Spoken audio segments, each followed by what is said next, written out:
You start the month with money in your account. You're not reckless. You're not buying luxury items. You're just living, paying bills, buying groceries, getting gas, grabbing lunch a few times, normal stuff. Then you check your balance 2 weeks later and there's almost nothing left. You can't explain it. You didn't do anything crazy. The money just disappeared. And this happens every single month. Same pattern, same confusion, same frustration. But here's what nobody tells you. The money didn't disappear. You just never saw where it went.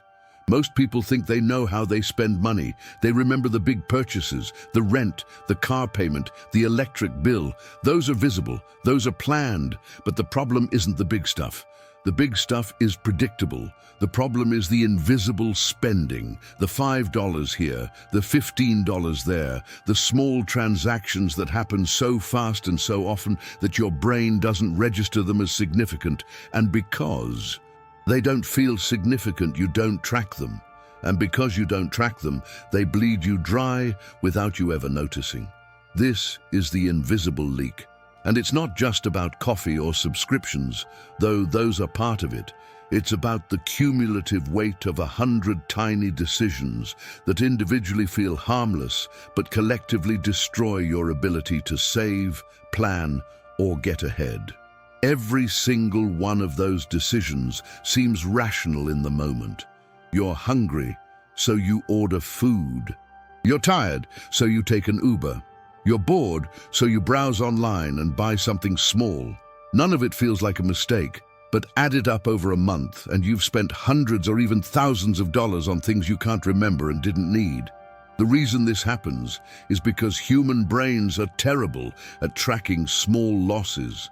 We're wired to notice big threats, big changes, big events. A $5 purchase doesn't trigger any alarm. It's too small to matter.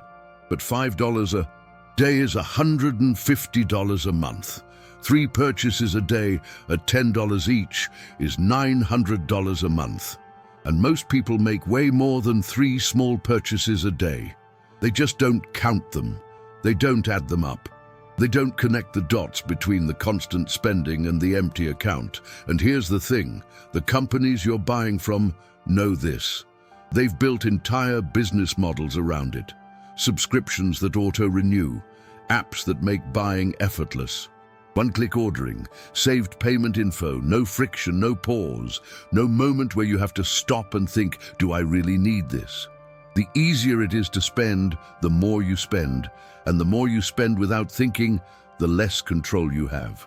Let's talk about subscriptions specifically, because this is where the leak gets really bad. You sign up for a streaming service, $10 a month, no big deal. Then another one because they have that one show you want. Then a music app, then a cloud storage plan. Then a premium version of something because the free version is annoying, then a subscription box, then a meal kit trial that you forget to cancel. Before you know it, you're paying $100, $200, $300 a month for subscriptions, and you're only actively using half of them. But they're on auto pay, so you never see the charge. It just comes out. And because you never see it, you never question it. This is how people end up paying for gym memberships they don't use, software they don't open, and services they forgot they signed up for. The cost is low enough that it doesn't hurt. But low cost repeated every month for years is a massive amount of money. And it's money that could have been saved, invested, or used for something that actually matters to you. Instead, it's just gone, feeding a system designed to make you forget you're paying. Then there's convenience spending. This is the leak most people justify. You're busy, you're tired, you don't have time to cook, so you order delivery. You don't feel like dealing with parking, so you take a ride share. You forgot to pack lunch, so you buy something. And every single one of these choices makes sense in isolation. But when convenience becomes your default, you're not making intentional decisions anymore. You're just reacting.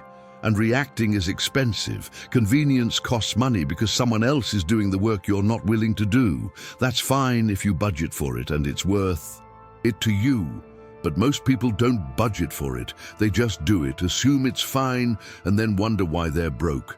The problem isn't that convenience exists. The problem is that people treat convenience spending as invisible. They don't count it as real spending because it feels necessary. But necessary and habitual are not the same thing. If you can't survive without ordering food 3 times a week, that's not necessity. That's dependency. And dependency is expensive. Let's also talk about emotional spending. This is the money you spend to feel better. You had a bad day, so you treat yourself. You're stressed, so you buy something to relax. You're bored, so you shop online. You're lonely, so you go out and spend money on experiences or things that make you feel less alone. None of this is conscious. You're not sitting there thinking, I'm going to emotionally regulate with my credit card. But that's what's happening. And because the emotion is real, the spending feels justified. But justified doesn't mean smart. It just means you've convinced yourself it's okay. Emotional spending is one of the hardest leaks to stop because it's tied to how you feel, not what you need. And your feelings are valid. The problem is that spending money doesn't actually fix the feeling. It distracts you from it. And once the distraction wears off, the feeling is still there. Plus, now you have less money, which creates a new feeling, anxiety. So you spend again to manage that. And the cycle continues. Another invisible leak is social spending. You go out with friends. Someone suggests drinks. You say yes because you don't want to be the one who says no. You didn't plan for it. You didn't budget for it. But it's happening, so you spend. Then someone suggests food. Then someone wants to go somewhere else. And by the end of the night, you've spent $50, $80, $100. And it was fun, but it wasn't planned. And when it happens every week or multiple times a week, it adds up fast. And because it's social, you feel like you can't avoid it. But you can. You just have to be willing to say no, or to suggest cheaper alternatives, or to be honest about your budget. But most people won't do that because they're afraid of being judged. Here's another one. Impulse purchases. You're scrolling on your phone and you see an ad for something. It's on sale. It looks cool. You click, you buy. The whole thing takes 30 seconds. You didn't need it. You didn't plan for it. You didn't even want it 5 minutes ago. But now it's yours, and it costs money you didn't have to spend. And this happens constantly. Social media is designed to sell you things. Every scroll is an opportunity for someone to take your money. And because it's so easy and because the amounts are usually small, you don't resist. You just click. The invisible leak isn't one thing. It's 100 small things. And the reason it's so destructive is because you never see it as a problem. You look at your account, see the money's gone, and you think, I don't even know what I spent it on. And that sentence right there is the entire issue. If you don't know where your money went, you're not in control of it. You're just letting it go. And money that leaves without your awareness is money you never had a chance to save, invest, or use intentionally. So how do you fix it? First, you have to track everything. And I mean everything. Every coffee, every snack, every app purchase, every tip, every parking fee, every random thing you buy without thinking. Write it down, use an app, keep a spreadsheet. It doesn't matter how you do it. What matters is that you do it, because you cannot fix what you cannot see. And right now, you're not seeing where your money goes. You're guessing, and your guess is wrong. Once you track for a month, you'll be shocked. You'll see patterns you didn't know existed. You'll see categories of spending you didn't realize were significant. You'll see how much you actually spend on food, on entertainment, on convenience, on stuff you don't need. And that awareness is the first step, because once you see it, you can't unsee it. And once you know where the leak is, you can plug it. Second, cut the subscriptions you don't use. Right now, go through your bank statements, find every recurring charge, and cancel the ones you don't need. If you haven't used it in the last month, you don't need it. If you forgot you had it, you definitely don't need it. This is the easiest money to save because you don't have to change your behavior. You're not using it anyway. You're just paying for it. Stop. Third, Add friction to your spending. Delete your saved payment info. Turn off one-click ordering. Unsubscribe from marketing emails. Unfollow brands on social media. Make it harder to spend. Right now, spending is too easy. You need to slow it down. You need to create a pause between the impulse and the purchase, because in that pause, you might realize you don't actually want it. Fourth, budget for the things you actually value. If you love going out with friends, budget for it. If you need convenience sometimes, budget for it. The goal isn't to never spend money.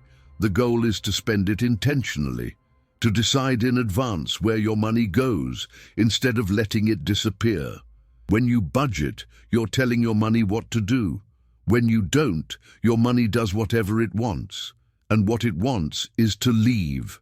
Fifth, separate needs from wants. You need food. You don't need delivery, you need transportation, you don't need a ride share every time. You need clothing, you don't need new clothing every month. Learn the difference. And when you catch yourself justifying a want as a need, stop. Be honest. It's okay to want things, but call it what it is, because when you lie to yourself about what's necessary, you give yourself permission to overspend. Sixth, deal with the emotions that drive your spending. If you're spending because you're sad, bored, stressed, or lonely, the spending isn't the problem, it's the symptom, and you can't fix a symptom by ignoring the cause. Find other ways to manage your emotions, cheaper ways, free ways, ways that don't involve giving your money away to feel better for 5 minutes. The invisible leak is invisible because you're not looking, but once you start looking, it's everywhere. And the good news is, once you see it, you can stop it. You don't need to earn more money. You don't need a windfall. You just need to stop letting money leave your account without knowing where it went, because every dollar that disappears is a dollar you could have saved. A dollar you could have used for something that actually matters. A dollar that could have changed your trajectory. This isn't about being cheap, it's about being intentional. It's about making sure that when you spend money, it's because you decided to, not because you weren't paying attention. It's about closing the gap between what you earn and what you keep, because right now, that gap is too wide, and the invisible leak is the reason why. So track your spending, all of it, for 1 month, and then look at the total. Look at how much you spent on things you can't remember, on things you didn't plan for, on things you didn't need. And ask yourself, is this really how I want to use my money? Because if it's not, you have the power to change it. You just have to be willing to see the problem first. Your money isn't disappearing. You're just not watching it leave.